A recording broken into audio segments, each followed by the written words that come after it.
Ayala just stunned Elena-Gabriela Ruse in Cincinnati, and the Filipino crowd turned the Lindner Family Tennis Center into absolute chaos. In her first ever Cincinnati main draw, the 21-year-old Filipina had already arrived with expectations few people could have imagined just months earlier. She was the number 17 seed, had climbed to a career-high number 20 in the world, and had earned a first-round bye at one of the biggest WTA 1000 events of the season. This was no longer the Ayala who needed a wild card, or had to fight through qualifying just to get onto the stage. She was now entering Cincinnati as a seeded player, fresh off her first WTA Tour title in Washington and carrying a 7-match winning streak into the tournament. But before the first ball was struck, something else was already happening around her. The Filipino community had followed Alex into Mason, Ohio, just as it had in Washington and Toronto. Philippine flags appeared around the practice courts. Fans gathered, hoping to catch a glimpse of her. Ayala shirts filled the stands, and the chants were already building. The same phenomenon that had transformed her matches in Washington and Toronto into major crowd events had now arrived in Cincinnati. Alex had even joked about the support, telling fans they could relax, because they would see her on court very soon. The message was clear. The Ayala Effect had followed her across the continent. But this time, the crowd wasn't the only thing waiting for her. Standing across the net was an Elena-Gabriela Ruse, the Romanian veteran, ranked number 77 in the world. And she brought some history into the matchup. Ruse had already beaten Alex once before, surviving a difficult 3-set battle in the 2024 U.S. Open qualifying rounds. That was a very different Ayala, but Ruse had already shown that she knew how to make her uncomfortable. She had also earned her place in the second round by winning her opening match, meaning she wasn't arriving simply to play the role of another opponent in Alex's breakthrough story. And that made this match more interesting. Alex had the ranking. She had the momentum. She had just won her first WTA title and beaten world number 3, Jessica Pegula, in the Washington final. She had reached the 4th round in Toronto and arrived in Cincinnati after a demanding stretch of competition. And now, thousands of Filipino supporters were waiting for her to continue the run. But Ruse had something Alex couldn't ignore: experience, a previous win over her, and a style capable of dragging the match into long, uncomfortable rallies. For Alex, this wasn't simply about extending a winning streak. She was now a seeded player. And with that status came a completely different kind of pressure. The crowd expected her to win. The rankings suggested she should win. The momentum suggested she could win. But tennis doesn't care about expectations. And once the first ball was struck, the crowd quickly discovered that this wasn't going to be the same Ayala they saw back in 2024. The question was whether she could turn all that momentum, expectation, and pressure into another Cincinnati victory. Ruse came out aggressively, and from the opening games, it was clear she wasn't going to let Ayala dictate the match easily. She tested Alex's backhand, tried to make the rallies physical, and looked to drag her into longer exchanges, where patience and consistency would matter more than simply hitting through the court. Alex didn't rush the answer. She absorbed the pressure, used her movement and depth to push Ruse farther behind the baseline, and gradually began finding the rhythm that had carried her through Washington and Toronto. The Filipino crowd helped every time Alex started to take control. Each strong forehand, each defended point, each momentum-changing rally brought another wave of noise from the stands.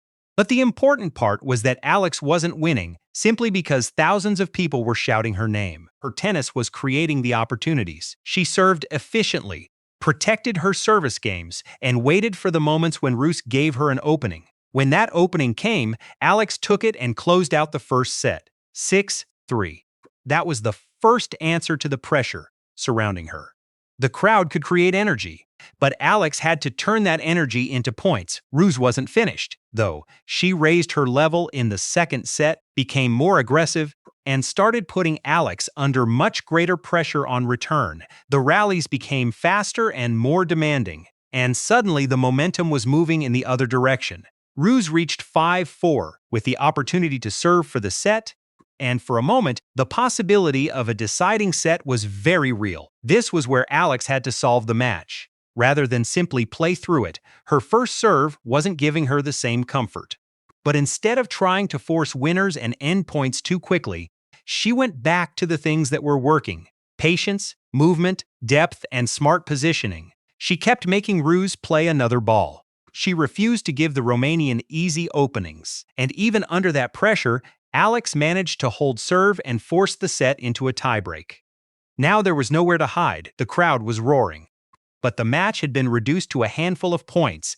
Alex attacked Ruse's second serve, looked to dictate the first shot of the rally, and suddenly the pressure shifted completely. She took control of the tiebreak and never gave it back, racing to a 7-2 finish.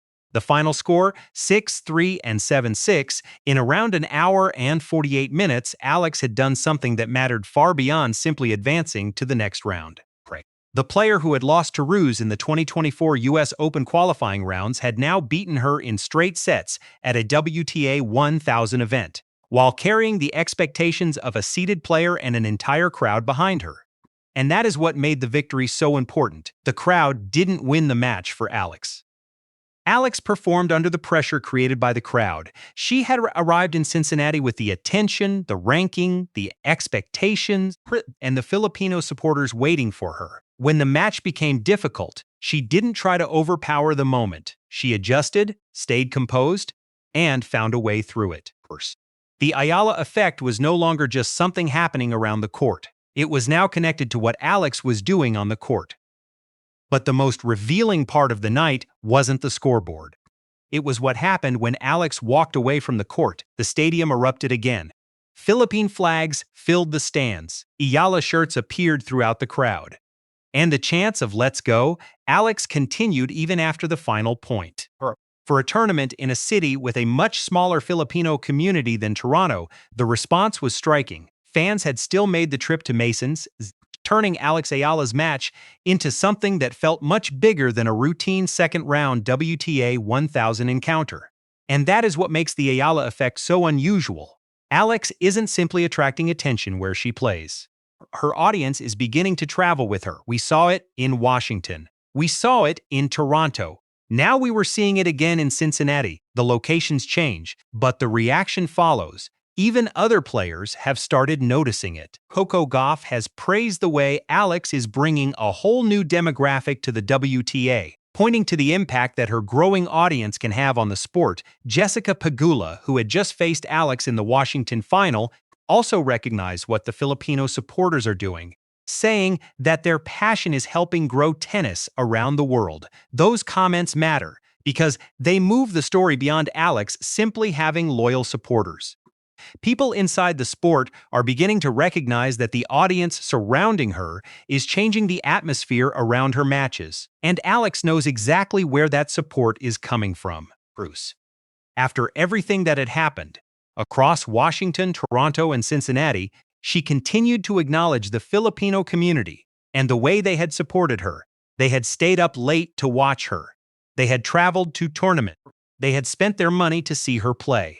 And Alex understood that they weren't just watching a tennis player. For many of them, they were watching someone who represented a part of who they were.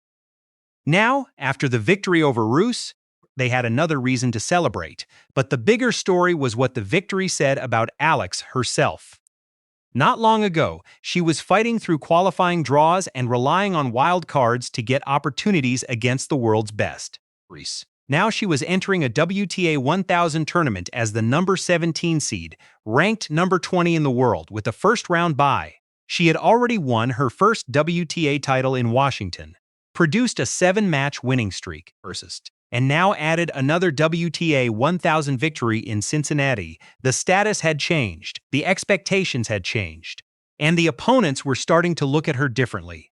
Alex was no longer simply the player people discovered after she produced a surprise result. She was becoming the player they had to prepare for. That is an important difference. Before, the question was whether Alex Ayala belonged at this level. Now, the question is how far she can go at this level, and Cincinnati is only part of that answer. The U.S. Open is waiting in New York, and Alex will arrive there with something she didn't have at the beginning of this season: A much bigger target on her back, more people know her, more opponents know what she can do, more fans expect her to deliver. And after the run through Washington, Toronto, and now Cincinnati, the physical demands of the summer will matter just as much as the tennis. But that is exactly what makes this next chapter so interesting. Alex didn't arrive in Cincinnati as an outsider, hoping the tournament would notice her. The tournament already knew who she was, the fans already knew who she was. And after beating Ruse, she gave them another reason to believe that the player they have been following isn't simply creating a phenomenon around the court. She's producing results on it. The Ayala Effect was never just about filling seats. It was about creating an audience that cared enough to follow her, travel for her, celebrate with her, and keep coming back. Now Alex is giving that audience something even more powerful. Wins. Pride. She arrived in Cincinnati with the crowd waiting for her. She leaves her first match having shown that the crowd isn't the only thing getting bigger. Her tennis is catching up too. And now the biggest question moves to New York. The fans have already followed Alex this far. Can her tennis take them all the way to the US Open? If you want to see how far the Ayala Effect can go on the biggest stage of the season, stay with us or stand, because Cincinnati may have only been the beginning.